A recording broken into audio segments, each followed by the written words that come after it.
I'm still pinching myself that we're doing this. This car, I think, represents the very best of what we can achieve. It's not just some components put together to make a car, it's the passion of the people involved in it. I truly believe we have one of the best design teams in the world. When you've got a tremendously talented group of people that can come together and execute something like this, it's very gratifying. I think there'll be a big emotional connection for a lot of people with this car. This is just a whole nother level above and beyond where we've been so far. We always get asked, when are we going to do the next Ford GT?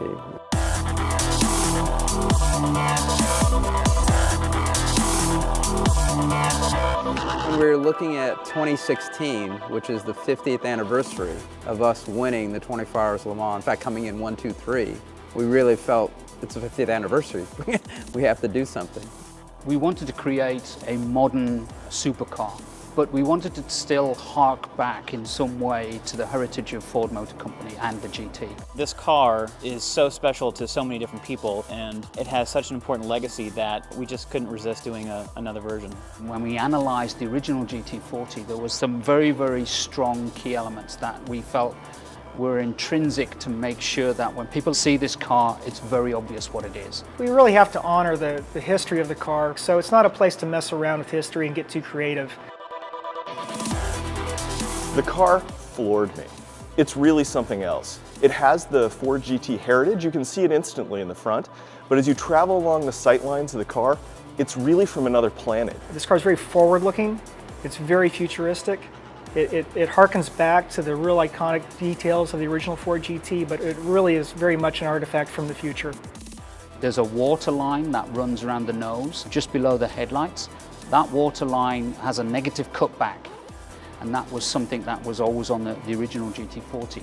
The headlights tend to be more squared off. It's not just styled, it's very intentional. Everything is there for a purpose. We're targeting over 600 horsepower, so with this small compact V6, we really have extraordinary power density from this engine. Clearly, performance is one of the most important drivers of this car, as much as on the exterior as it is on the interior. The design reflects all the simplicity that gives that feeling of performance and lightness. I think when you look at the car, you can probably see it could only be made now. I think we probably couldn't have built this car in terms of the construction of the car 60 years ago. The use of carbon fiber allowed us to get some radical form executions because of the material finish. Like the dash is a structural member of the tub. The tub is a structural part of the car. The dashboard is actually the cross-car beam and gives the stiffness to the actual chassis. It's super lightweight, so it's the best material for creating an efficient product. The efficiency goes throughout the vehicle, from the structure throughout the bodywork.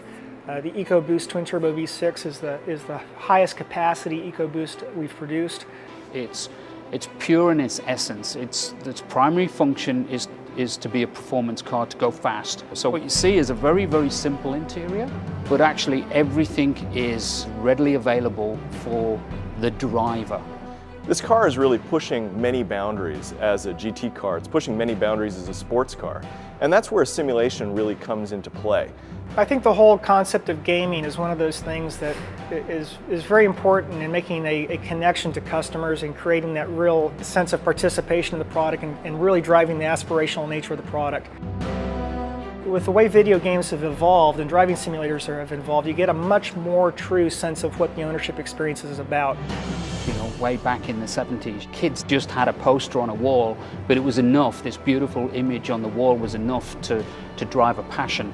What Forza brings to those guys is it brings the poster on the wall to life. There's not going to be a lot of these cars made, and not everyone's going to get to be able to drive one, but now you can actually do it virtually, and I think that's going to be even added to the excitement of the car. Great brands have really great stories to tell, and I think Forza gives us a new opportunity to kind of tell that story to a new audience.